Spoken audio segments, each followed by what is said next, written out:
Top quality और consistent performance के लिए सिर्फ सिल्वर पंप्स। टॉप क्वालिटी और कंसिस्टेंट परफॉर्मेंस के लिए सिर्फ सिल्वर पंप्स, नाम याद रखना। मुंबईतील चेंबूर येथे महानगरपालिकेने धोकादायक बिल्डिंगला हिंदी आणि गुजरातीमध्ये नोटीस लावले। या संदर्भात बोलण्यासाठी आपल्या सोबत स्वतः मनसेचे अधिकारी आहेत, आपण त्यांच्याकडून जाणून घेऊया। सर, काय नेमका हा प्रकार आहे? या ठिकाणी चेंबूरमधील घाटला परिसरामध्ये या धोकादायक घरांना जे नोटीस महानगरपालिकेने चिटकवलेलं आहे ते आपण बघितलं तर हे हिंदीमध्ये आणि गुजरातीमध्ये आहे। त्या महानगरपालिकेच्या अधिकाऱ्यांना मराठीमध्ये नोटीस लावायची लाज वाटते का? ज्या महाराष्ट्रात तुम्ही मोठं झाला, ज्या मराठी मातीने तुम्हाला मोठं केलं, आज तिचा विसर पडलाय का? आज जर बघितलं तर देवेंद्र फडणवीस साहेब सांगतात की मराठी भाषा ही महाराष्ट्रात अग्रस्थानीच राहणार आहे, अग्रस्थानी राहणार आहे। तर हे अग्रस्थानीचं हे उदाहरण आहे का? मी माननीय मुख्यमंत्र्यांना या निमित्ताने विनंती करतो, या अधिकाऱ्यांवर निलंबनाची कारवाई झाली पाहिजे ज्यांनी अशा प्रकारच्या नोटिसा हिंदी आणि गुजरातीमध्ये बनवलेल्या आहेत। अन्यथा महाराष्ट्र नवनिर्माण सेना यांना कपडे काढून रोडवर मारल्याशिवाय राहणार नाही। आपण याची योग्य दखल घ्यावी। माननीय राजसाहेब ठाकरे रोज सांगतायत की महाराष्ट्रातून मराठी भाषा, मराठी माणसाला हद्दपार करण्याचा जो डाव आहे हा लोकांनी लक्षात घेतला पाहिजे। महाराष्ट्राच्या जनतेने आता तरी डोळे उघडले पाहिजेत।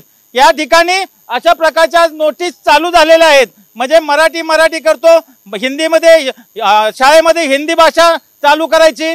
तर हे सगळं षडयंत्र हे लोकांनी लक्षात घेतलं पाहिजे। आपण काय करतोय, आपल्या भविष्यातल्या पिढ्या किती धोक्यामध्ये आपण आणतोय याचा विचार कुठल्या महाराष्ट्राच्या नागरिकांनी केला पाहिजे। हे जाणून बुजून केले असं तुम्हाला वाटतं का?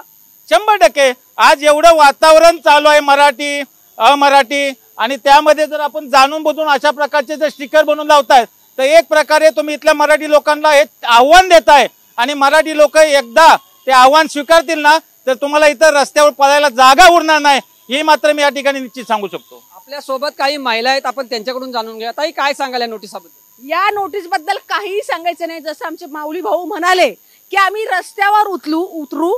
सगळ्यात महत्वाची गोष्ट, हा जो आमचा घाटला परिसर हा विभाग आहे हा पूर्ण मराठी भाषिक लोकांचा आहे। आज आमचा जन्म इथला झालेला असताना आमच्या विभागात हे हिंदी आणि गुजराती नावाच्या अक्षरांचे नोटीस लावतातच कसे, याची सगळ्यात पहिली आमच्याकडून परवानगी घ्यायला हवी होती। आणि जे कोणी हे काम केलंय त्यांचं तोंड काळ केल्याशिवाय आम्ही राहणार नाही, कारण हा विभाग फक्त मराठी माणसाचा आहे। याच्यानंतर तुमची पुढची भूमिका काय असेल? आमची पुढची भूमिका ना, आता तुम्हाला हे जर ह्याच्यावरती हिंदीचं तुम्ही हे आणि गुजराती जर बंद नाही झालं तर खळखटाक करण्याशिवाय आम्ही राहणार नाही। हे होते मनसेचे सगळे पदाधिकारी, त्यांचं म्हणणं आहे हे जाणून बुजून केलेलं आहे, हे महानगरपालिकेची चुकीचं काम केलेलं आहे महानगरपालिकेने। त्यामुळे जर ह्याच्यावरती जर पर्याय निघाला नाही तर आम्ही खळखटाक केल्याशिवाय राहणार नाही। व्हिडिओ जर्नलिस्ट प्रेमसह मी वैभव गाग, TV9 मराठी, चेंबूर, मुंबई।